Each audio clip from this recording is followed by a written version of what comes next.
A new era has officially begun under the American-led 49ers takeover, one-star strikers dropping bombshells about his future, while two high-profile flops might never wear the shirt again.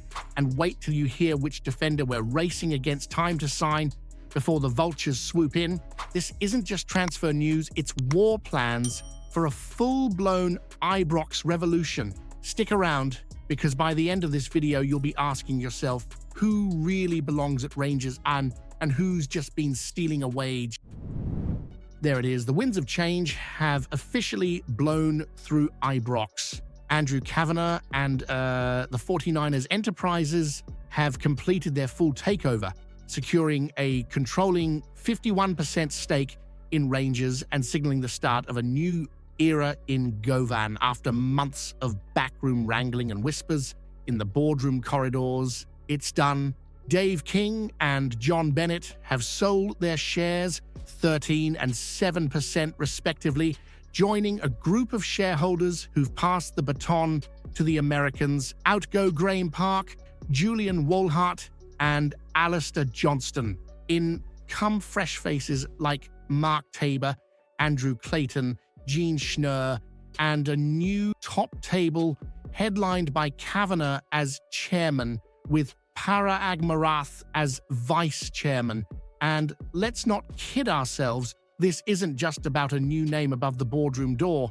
A general meeting set for the 23rd of June to rubber stamp a massive £20 million rights issue money that will be pumped directly into the squad ahead of a crucial summer rebuild.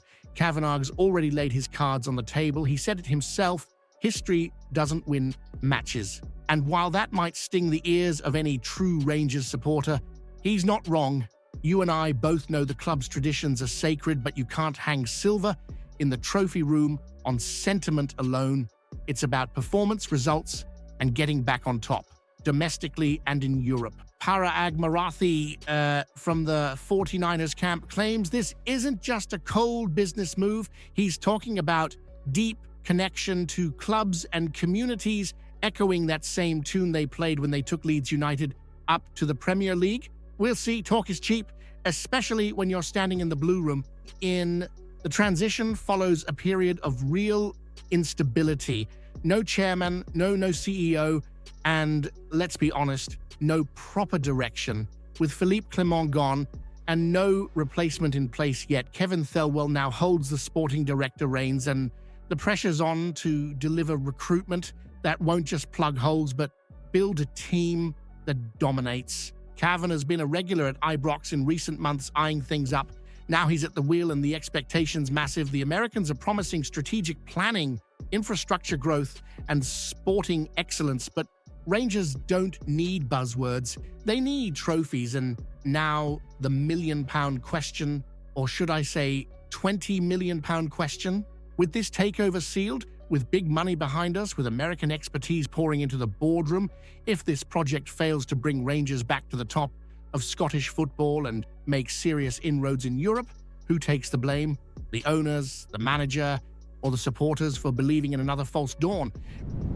Rangers are shifting gears this summer, and fast, and it looks like the first move in that blueprint might be bringing in Malian international Almamy Touré on a free transfer.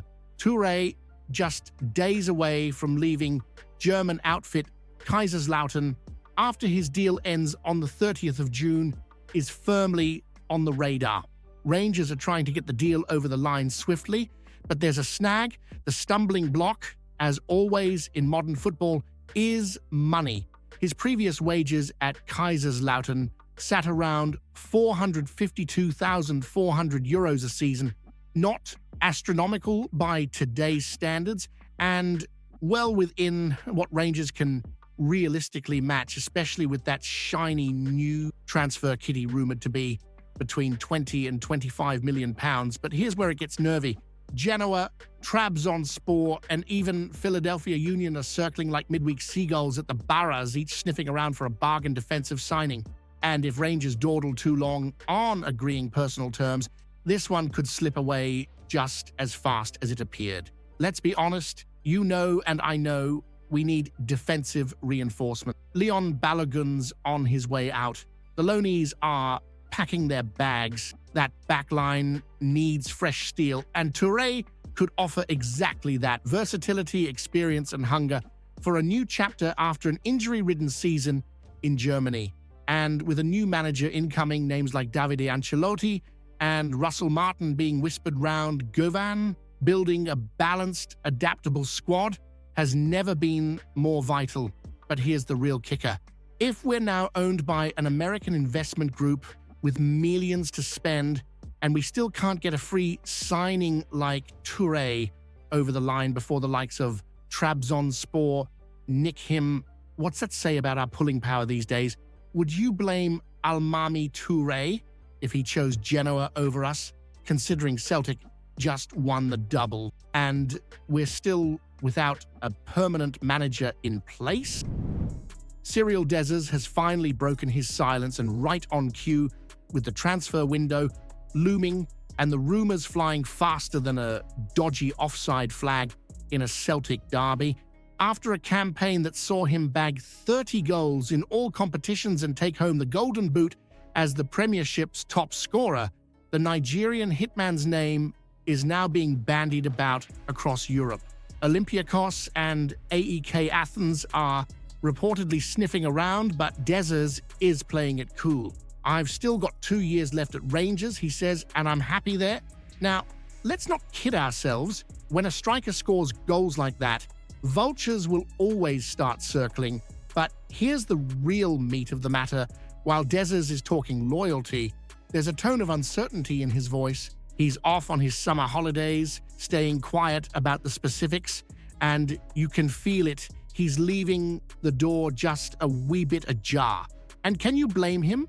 After all, while Dessers was firing them in for fun, Rangers still finished 17 points behind Celtic. Let that sink in. 17. Out of the Scottish Cup early, bottled the League Cup final on penalties to them again, and fell short in the Europa League against Bilbao after giving us hope with those cracking wins over Mourinho's Fenerbahce.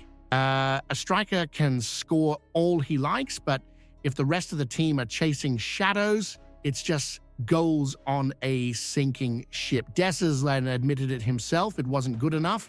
At Rangers, we needed to win a big trophy. That's the line that hits home. He knows it, you know it, and every one of us in the Copland knows it. 30 goals mean nothing when Celtic are lifting silverware. And on the managerial front, he gave praise to both Philippe Clement and Barry Ferguson, with a nod to the difficulty of taking over mid-season. Fair enough, but you and I both know this club doesn't exist to make excuses.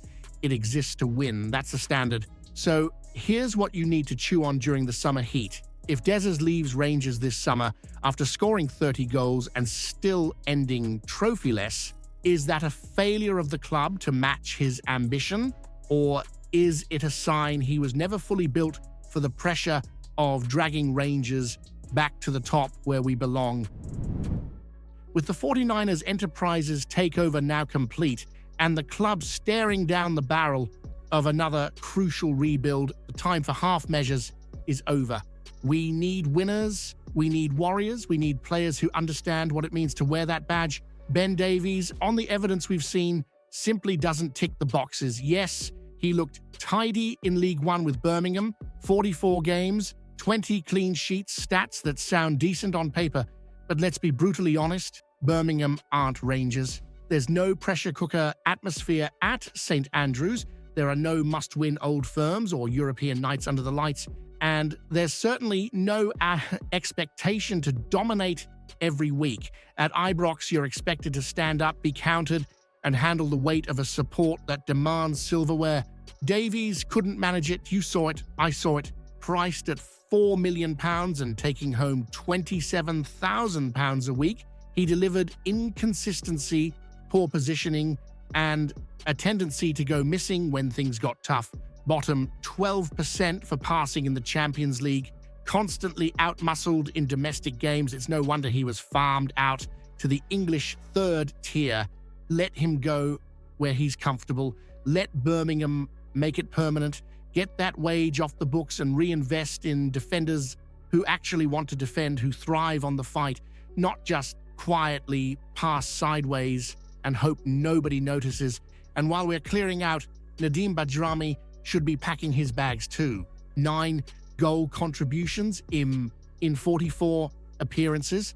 That's not just disappointing, it's daylight robbery. You don't spend £3.4 million on a midfielder to drift through games in a Rangers shirt like he's killing time at a Sunday kickabout. Whether it's Serie A or the Bundesliga calling, get him shifted, recoup what we can and move on. You can feel it, can't you?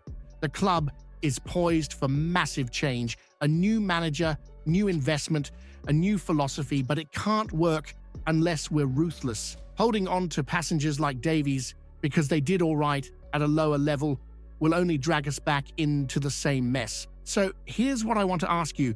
If Ben Davies and Badrami had worn a Celtic shirt and turned in the same timid performances they did for us, would we not be absolutely ripping into them for being frauds? Why are we being soft just because they wore our colors? If you haven't seen yesterday's video yet, you're missing out. Explosive news about Rangers that'll leave every fan stunned. Go check it out now.